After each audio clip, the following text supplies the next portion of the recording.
আমি এই মুহূৰ্তত ব্ৰহ্মপুত্ৰত আছোঁ, মহাবাহু ব্ৰহ্মপুত্ৰত, আৰু মোৰ লগত আছে ভাৰতৰ অৰণ্য মানৱ, যিগৰাকী অৰণ্য মানৱক সমগ্ৰ বিশ্বই জানে, আৰু যিগৰাকী অৰণ্য মানৱৰ বাবে হয়তো ক'ৰবাত নহয় ক'ৰবাত অসমক এক নতুন দৃষ্টিৰে, এক পৃথক দৃষ্টিৰে সমগ্ৰ বিশ্বৰ মানুহে চিনি পায় বা জানিবলৈ চেষ্টা কৰে, আৰু সেইগৰাকী যাদৱ পায়েঙৰ সৈতে আমি এই মুহূৰ্তত গৈ আছোঁ মোলাই কাথনিলৈ।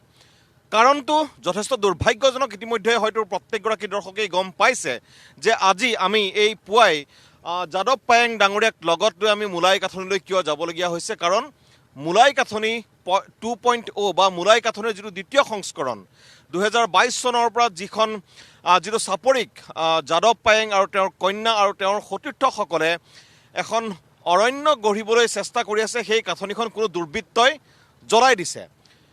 কি পৰিৱেশ মোলাই কাথনি দ্বিতীয় সংস্কৰণত সেয়া আমি কিছু সময় পাছতে দেখুৱাবলৈ চেষ্টা কৰিম, আমি দেখুৱাবলৈ সক্ষম হ'ম, যিহেতু আমি এতিয়াও নদীৰ মাজত আছোঁ। কিন্তু তাৰ পূৰ্বে আমি কিছু কথা এই মুহূৰ্তত পায়েং ডাঙৰীৰ লগত পাতিবলৈ চেষ্টা কৰিম। প্ৰথমে আপুনি এটা খুব উজাৰি আছে যে ক'ৰবাত নহয় ক'ৰবাত এটা অসাধু চক্ৰৰ কবলত পৰিছে আচলতে, বা কোনো কাৰোবাৰ কুদৃষ্টি পৰিছে। কি হ'ব পাৰে, কাৰণটো কি, কোনে জ্বলাই দিছে বুলি আপুনি প্ৰথমেই সন্দেহ কৰে, বা ঠাৱৰ আপুনি কি ভাবিছে, কোনে কৰিছে? অনুভৱটো এইটো, যিহেতু তাত মানুহ নাথাকে আৰু নদীটোৰ এইপাৰে এৰা খুঁটি এটা আছে, ইয়াত গৰু খুঁটি ম'হ খুঁটি আছে, আৰু বিশেষকৈ সেইটোত বাঘ আছে, গড় আছে, হাতী আছে আৰু শতাধিক হৰিণ আছে, আৰু তাত হয়তো গৰু ম'হ বাঘে খায়, তেতিয়া মানুহৰ যে এই হাবিখন জ্বলাই দিলে তেতিয়া বাঘটো নাহিব বা গৰু নাখাব, তেনেকুৱা মনোভাৱতো সেইটো জ্বলাব পাৰে, কাৰণ যিহেতু অন্য মানুহ তাত নাযায়। তেনে দৃষ্টিভংগীত এতিয়া কোনে জ্বলালে দেখা পোৱা নগ'ল, কাৰণ যিহেতু মই সেইদিনা নাই, ডিব্ৰুগড়ত আছিলোঁ। আৰু জুই জ্বলোৱাৰ পিছত তাতে বাঘমৰা ইক' কেম্পৰ পৰা যি তাত মানুহ চোৱাবলৈ নিয়ে নাৱত, তেওঁলোকে তেতিয়া ফোন কৰিছে যে ইয়াত জুই লাগিছে। তেতিয়া মই মোৰ ছোৱালীজনীক ফোন কৰিলোঁ, মাজুলী DCক ফোন কৰিলোঁ, DFক ফোন কৰিলোঁ, কৰাৰ পিছত তেওঁলোকে সেইদিনাখনেই আমাৰ ছোৱালীজনী ল'ৰাবোৰক লগত লৈ পেলাই জুইটো নুমালে। কিন্তু পিছদিনাখন মাজুলী প্ৰশাসন, OC, ফৰেষ্ট ডিপাৰ্টমেণ্ট আহি পেলাই সেইটো তথ্যটো তাত ছাৰ্ভে কৰিছে, কিহৰ পৰা কেনেকৈ জুই লাগিছে, তেওঁলোকে FIR দাখিল কৰিবলৈ কৈছে। এতিয়া সেইটো FIR দাখিল কৰিবলৈ এতিয়াতো যাব নোৱাৰিম, আৰু গোটেই মেইনটেইনটো তাত আকৌ গুগল চাৰ্চ কৰি পেলাই তাত ছাৰ্ভে কৰিব লাগিব, GPS লগাই ছাৰ্ভে কৰি কিমান পুৰিলে তেতিয়া, যিহেতু সেইটো বহুত ডাঙৰ এৰিয়া। অঞ্চলটো কিমান ডাঙৰ হ'ব? 1300 হেক্টৰ আছে, 1300 হেক্টৰ আছে, তাত 10 লাখ পুলি ৰোৱা আছে অলৰেডি তাত জীৱ জন্তু, গড়, হাতী, বাঘ তাতো থাকে, ইয়াতো থাকে। এইটো বিশ্বব্ৰহ্মপুত্ৰ আহল বহল হ'ল, আৰু তাহাঁতে থাকি ভাল পাইছে কাৰণে আছে। আৰু আপুনি কৈছে যে 10 লাখ পুলি ইতিমধ্যে ৰোৱা আছিল, তালৈ জীৱ জন্তু আহিছিলে। এইটো দ্বিতীয় সংস্কৰণটোৰ কথাই আপুনি কৈছে? দ্বিতীয় সংস্কৰণটোৰ কথা কৈছে, 2022 পৰা আপোনালোকে 2022 পৰা। মানে যদি ওচৰ আপুনি যে কৈছে হয়তো কাষৰীয়া কোনো লোকেও হয়তো কিবা কাৰণত জ্বলাব পাৰে বুলি যিটো সন্দেহ কৰিছে, তাৰ কাৰণ কি হ'ব পাৰে? তেওঁলোকৰ কিবা অকল তেতিয়া বাঘ আহিব, দেখিব, গৰু নাখাব, ম'হ নাখাব, তেনেকুৱা মনোভাৱো হ'ব পাৰে।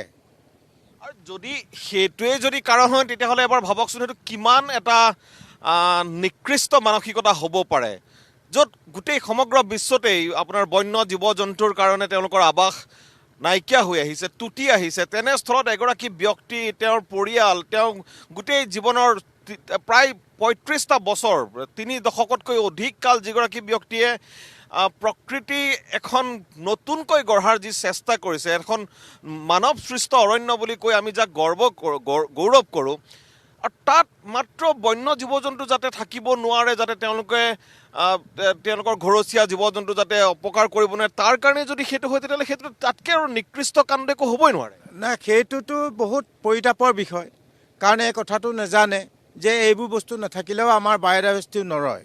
সেই কথাটো আমাৰ মানসিক চিন্তাধাৰাটো আমাৰ গোপালকসকল, মৌ পালকসকলৰ সেইটো নাই। তেওঁলোকৰ মহটো খালে বেজাৰ লাগিব, গৰুটো খালে, মই এতিয়া মোৰ হাবিটোত 140টা গৰু ম'হ খালে 14টা গাঁৱকে মই বেয়া পাওঁ, কাৰণ তাহাঁতৰ খাদ্যই। সেইকাৰণে বাঘ যদি নাথাকে, বাঘে যদি গৰু নাখায়, ম'হ নাখায়, সেইটো যদি শগুন নাথাকে, হৰিণ নাথাকে, তেতিয়াতো ইক'চিষ্টেম বা বায়'ডাইভাৰ্চিটি হ'ব নোৱাৰে। সেইকাৰণে প্ৰত্যেকটো জীৱ জন্তুৰ পৰা শিকিবলগীয়া বহু কাম আছে।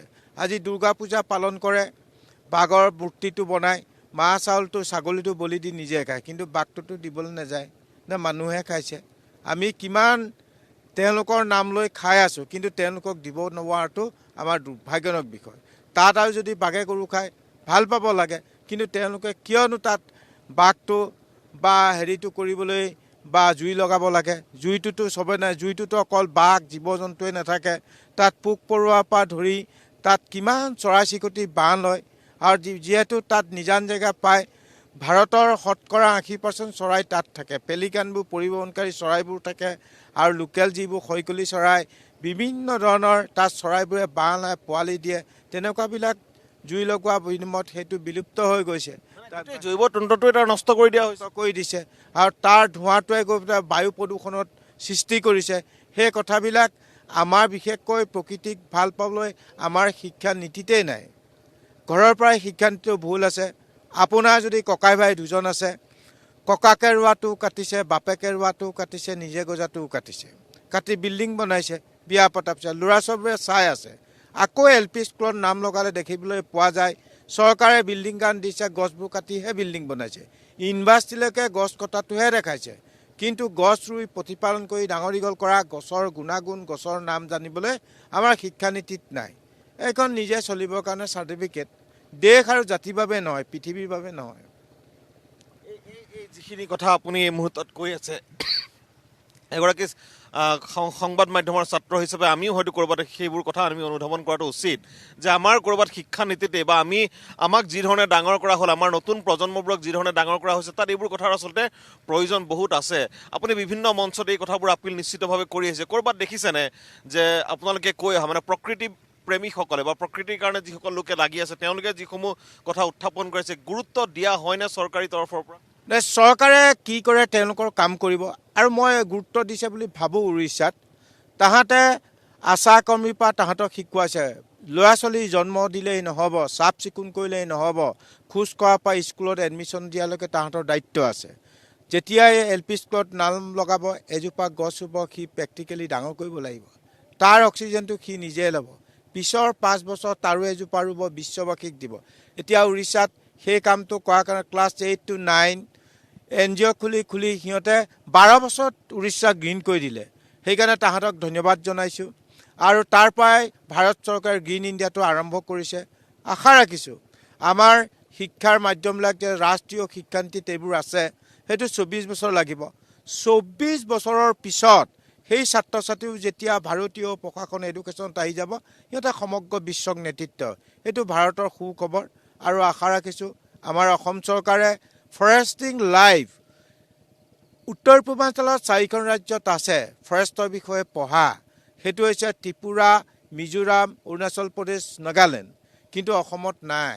ইমানবোৰ চেণ্ট্ৰেল গভৰ্ণমেণ্টত থাকোঁতেও ইয়াত কিয় দিব নোৱাৰিলে, সেইটোৱে তাৎপৰ্যপূৰ্ণ বিষয়। আমি এতিয়া আমি নামিম চাগে, নাপাওঁ। আচ্ছা, আৰু এটা কথা মই আপোনাক সুধিব বিচাৰিম। আমি যেতিয়া ককিলামুখৰ পৰা যেতিয়া আমি আপোনাৰ সৈতে আৰম্ভ কৰিছোঁ, তাত দেখিছিলোঁ যে বালি কাটি থকা হৈছে, বালিৰ মহল দিয়া হৈছে। এই কথাটোক লৈও আপুনি যথেষ্ট আক্ষেপ প্ৰকাশ কৰিছে। এই কথাটো কিয়, মানে তাত মই কিয় আক্ষেপ কৰিছোঁ জানো, সেইটো যে 1988 চনত যেতিয়া প্ৰলয়ংকৰী বানপানীয়ে মাথাউৰিটো ভাঙিছিল, তাত যিবিলাক মাথাউৰিৰ ভিতৰৰ মানুহ, সেইবিলাক গছত উঠি, বাঁহ গছত উঠি, ঘৰৰ ওপৰত উঠি, বৰচাঙত উঠি জীৱন ৰক্ষা কৰি পাইছিল। আৰু নামঘৰৰ ওপৰতো হিন্দু মুছলিম নাই, 3 দিন 3 ৰাতি তেওঁলোকে তেনেকৈ বসবাস কৰিছে। মোৰ এনেকুৱা এখন নাও আছিল, তাক টানি নি পেলাই সেই মানুহখিনি 1 মাহ দিন উদ্ধাৰ কৰিলোঁ। তেতিয়া দেখা পোৱা গ'ল যে কোনো ৰাজনীতিবিদ, কোনো ভাৰতীয় প্ৰশাসন, কোনো ফৰেষ্ট ডিপাৰ্টমেণ্ট, কোনো END জলসম্পদ বিভাগৰ মানুহ নাই। মানুহ নথকাৰ ফলত তেওঁলোকৰ দুৰ্যোগৰ সীমা নাইকিয়া হ'ল। এইটো ৰাতিপুৱা 4টা বজাত ছিঙিছে 88 চনত। যদি এতিয়া এই মেইন ব্ৰহ্মপুত্ৰ নৈটো ইয়ালৈ গুচি আহিলে, গোটেই ক'ৰ পৰা আহিলে, এইটো মাজুলীৰ পৰা ডাইৰেক্ট ইয়ালৈ দলঙৰ দিয়াৰ পিছত আমি সিদিনা গুৱাহাটী IITতে মাজুলীত বৈঠক হৈছিল, দলংখনৰ পৰা কি এফেক্ট হ'ল, দলংখনৰ পৰা এফেক্ট যিমান শদিয়াৰ পৰা ধুবুৰীলৈ দলং হয় চব ব্ৰহ্মপুত্ৰ নদীখন দক্ষিণ ফালে ঢাল ল'লে। ঢাল লোৱাৰ কাৰণে ভূ-জৈৱ বিভাগে 2 বছৰ ছাৰ্ভে কৰি ইয়াত পালে যে মেইন নদীটো এইটোৱে হ'ল। মাজুলীত নদী নাই এতিয়া মেচিন নাৱে নচলে, তেনেকুৱা কণ্ডিশ্যন হৈছে। গতিকে যোৰহাটলৈ বহুত ভাবুকি আহিছে। যেতিয়া সেই বালি খননটো লাগিব, আগতে এই নদীখন নাছিলে। ইয়াৰ মূল কাৰণটো হ'ল সেই আগফালে যে অকণমান টিমুনাটো আছিল, এইটো শান্তি আশ্ৰমৰ পৰা আছিল। যেতিয়া 4 লেনৰ মাটি 10 বছৰ 3 কিলোমিটাৰ ৰাস্তা খৰালিময়ে 7 ফুট 8 ফুট খান্দি দিলে, গোটেই পানীটো টানি লৈ আহিলে, মেইন নদীটো এইটো বৈ গ'ল। বৈ যোৱাৰ কাৰণে গৰাখহনীয়া প্ৰবল ৰূপ ধাৰণ কৰিছে। এতিয়া যোৰহাটলৈ ভাবুকি, যোৰহাট গোলাঘাটলৈ ভাবুকি আহিছে। সেইকাৰণে এইটো কেনেকৈ নিৰাময় কৰিব পৰা, বালি খনন কাৰ্যটো বন্ধ কৰি জলসম্পদ মন্ত্ৰী কেন্দ্ৰীয় চৰকাৰক অনুৰোধ কৰিব লাগিব যে বন্দৰে বনক, আমি আপত্তি নাই। গৰাখহনীয়াটো ৰোধ কৰি পেলাই যদি বিজ্ঞানসন্মতভাৱে তলৰ পৰা পিচিং কৰি গৰা খহাব নোৱাৰাকৈ হেৰি হ'লে জনসাধাৰণৰ উপকৃত হ'ব আৰু মানুহ তেতিয়া এই মাথাইবোৰ তেতিয়া আমি সুৰক্ষিত কৰিব পৰা যাব বুলি মই ভাবোঁ। আৰু এটা আমাৰ খুব চৰ্চা চলি আছে, মই চৰ্চাৰ কথা কৈছোঁ। আমি বিভিন্ন সংবাদ মাধ্যমতো দেখিছোঁ, সামাজিক মাধ্যমতো দেখিছোঁ, বিভিন্নজনে লিখা মেলা কৰিছে যে ক'ৰবাত নহয় ক'ৰবাত যাদৱ পায়েঙৰ যি মোলাই কাঠনি সংস্কৰণ 1 হওক বা 2 হওক, এই দুটা ক'ৰবাত কোনোবা বালি মাফিয়াৰ কুপত দৃষ্টি পৰিছে বুলি এটা চৰ্চা ওলাইছে। এতিয়া যোৰহাট প্ৰশাসনে তেওঁলোকে এখন মেপিং এইটো জৰীপ কৰিছে, তেতিয়া মোৰ হাবিখন লগত থৈছে। আপোনালোকে এতিয়া নাওখন আহিছে, মোৰ কাঠনি বাৰীটো সীমা ধৰিছে, মানে এইটোত খনন কাৰ্য কৰিব। তেতিয়া এই হাবিখনো এই ইয়াত 2খন গাঁও আছে, এইটোতো নাথাকিব। তেতিয়া তেনেকুৱা পৰিকল্পনা কৰিছে। হয়তো এইটো ছাকচেছফুল হোৱা নাই, কাৰণ বনমন্ত্ৰী কোৱা মতে সেইটো হ'বলৈ দিয়া নহ'ব আৰু এইটো বালিখনতো বন্ধ কৰিছে, আজিৰ পৰা বন্ধ কৰিছে বুলি কৈছে। ইমান দিনে খান্দিছিলে, খন্দা আৰম্ভ কৰিছিলে নেকি? খন্দা আৰম্ভ কৰিয়ে আছিলে। এতিয়া বহু প্ৰতিবাদৰ মূৰত এইবিলাক ইয়াত যোৰহাটত থকা ৰেঞ্জাৰ DFOগৰাকী একো নাজানে এইটোৰ বিষয়লৈ। নতুনকৈ আহিছে, তেওঁলোকে ইয়াৰ পৰিৱেশৰ কথা নাযায়। মানে তেওঁলোকৰ মিছা মিলা কৰি বালি মহলদাৰবিলাকৰ লগত, বালি যিবিলাক মাফিয়াবিলাকৰ লগত কৰেঞ্জমেঞ্চেছ কৰি বালিটো খনন কাৰ্য বলপূৰ্বকভাৱে বহু ঘাট প্ৰতিঘাত হৈছে। সেইকাৰণে সমগ্ৰ অসমৰ মানুহে এতিয়া যিমান ছাত্ৰ ছাত্ৰীয়ে দেশ বিদেশৰ মানুহে সেইখনৰ প্ৰকৃতি ধ্বংস কৰি, ফৰেষ্ট ডিপাৰ্টমেণ্টে জানো প্ৰকৃতি ধ্বংস কৰিব, সৃষ্টি কৰিব লাগেনে ধ্বংস কৰিব লাগে? তাত জীৱ জন্তু থাকে, হাতী গড় বাঘ তাত থাকে। আৰু এইখন নহতীয়া থান, এতিয়া অনিৰুদ্ধ দেৱৰ দিনৰ থান। তাতে সেই জীৱ জন্তুবোৰ বছৰি আহে আৰু থাকে, আৰু মোৰ হাবিৰ পৰা গৈ তাতে জিৰণি লয়, তাৰ পৰা খাই আকৌ গুচি আহে। তেনে ক্ষেত্ৰত যদি সেই খনন কাৰ্যটো কৰি এই অনিৰুদ্ধ থানখন যদি লৈ যায়, তাৰ পৰা যদি জৈৱ বৈচিত্ৰ্য শেষ হৈ যায়, তেতিয়া এই হাতীযোৰ বনৰীয়া জীৱ জন্তু গাঁৱলৈ সোমাই যাব। গাঁৱৰ মানুহ তেতিয়া এটেক কৰিব, তাৰ খাদ্যবোৰ খাব। হাতী আৰু মানুহৰ সংঘাত হ'ব, গড় আৰু মানুহৰ সংঘাত হ'ব, আৰু বান্দৰ আৰু মানুহৰ সংঘাত হ'ব। সেইদৰে বাঘেও তেনেকৈ মানুহৰ ঘৰত বান্ধি থোৱা জীৱ জন্তুবোৰ খাব। তেনেকুৱা সমস্যাৰ সৃষ্টি কৰিছে। সেইকাৰণে এটা যি প্ৰকৃতিৰ লগত সম্বন্ধ ৰাখি ৰক্ষক, সেইটো বক্ষক হ'লে মানে দুৰ্ভাগ্যজনক বিষয় বুলি মই ভাবোঁ।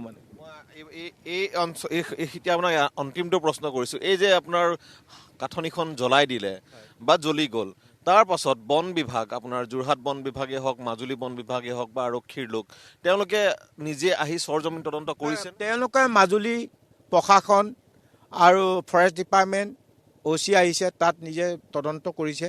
তেওঁলোকক ধন্যবাদ জনাইছোঁ, কাৰণ যোৰহাট নিচেই কাষত থাকি তেওঁলোকে আজিলৈকে ফোন এটাও কৰা নাই। এইটো কাৰ অঞ্চল পৰে যদি আমি বনাঞ্চলিক বিষয়া যদি ডিভিজন যদি আণ্ডাৰত আছিল, এতিয়া মাজুলী আণ্ডাৰলৈ গৈছে ডিষ্ট্ৰিক্ট হোৱাৰ পৰা।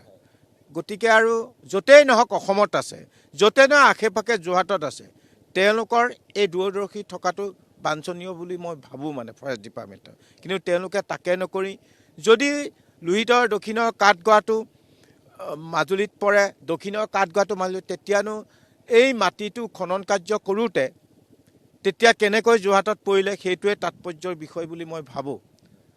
এইকাৰণে যেতিয়া সম্পদ লুণ্ঠনৰ সময় হয় তেতিয়া নাচায় যোৰহাট নে মাজুলী?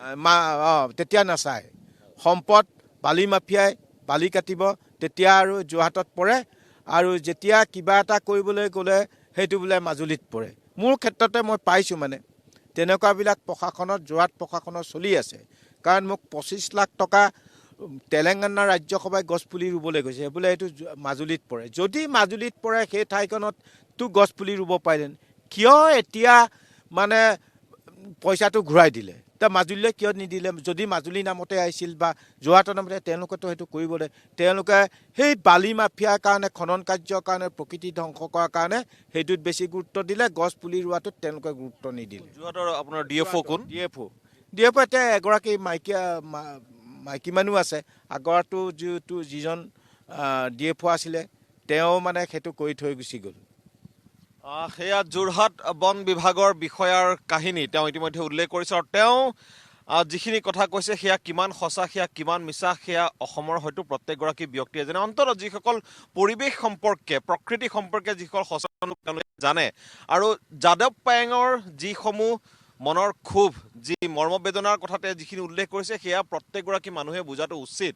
কাৰণ এইগৰাকী ব্যক্তিয়ে প্ৰকৃতি সংৰক্ষণৰ বাবে কাম কৰি আছে আৰু প্ৰকৃতি সংৰক্ষণৰ অৰ্থ এইটো নহয় যে তেওঁ কেৱল বন্য জীৱ জন্তুৰ কাৰণে কাম কৰিছে তেওঁ বৃহত্তৰ যি মানৱ সমাজ সেই মানৱ সমাজখনকো ক'ৰবাত নহয় ক'ৰবাত সুৰক্ষিত কৰি ৰখাৰ স্বাৰ্থতো তেওঁলোকে কাম কৰিছে কাৰণ যদিহে প্ৰকৃতি বাচি নাথাকে তেতিয়াহ'লে মানুহ যে বাচি থাকিব তাৰ কোনো আশা নাথাকে আৰু যেতিয়া প্ৰকৃতিয়ে যদি কিবাকৈ প্ৰতিশোধ ল'বলৈ হয় তেতিয়াহ'লে সেই প্ৰতিশোধ হ'ব ভয়াৱহ আৰু সেই প্ৰতিশোধৰ সন্মুখত মানৱ জাতি কোনো পধ্যেই তিষ্ঠিব নোৱাৰিব সেইবোৰ কথা যাদৱ পায়েঙহঁতে জানে সেইকাৰণে তেওঁলোকে অহৰহ প্ৰকৃতি সুৰক্ষাৰ হকে কাম কৰি আছে আৰু আমি এতিয়া মই পুনৰ কৈছোঁ আমি যিহেতু মোলাই কাঠনি আহি আছোঁ আমি তাৰ পৰিৱেশটো চাবলৈ চেষ্টা কৰিম আৰু দৰ্শকসকলক দেখুৱাম যে আজিৰ তাৰিখত এই জ্বলাই দিয়াৰ 2 দিনৰ পাছত পৰিৱেশ কি হৈ আছে যাদৱ পায়েং সৃষ্ট মোলাই কাঠনিত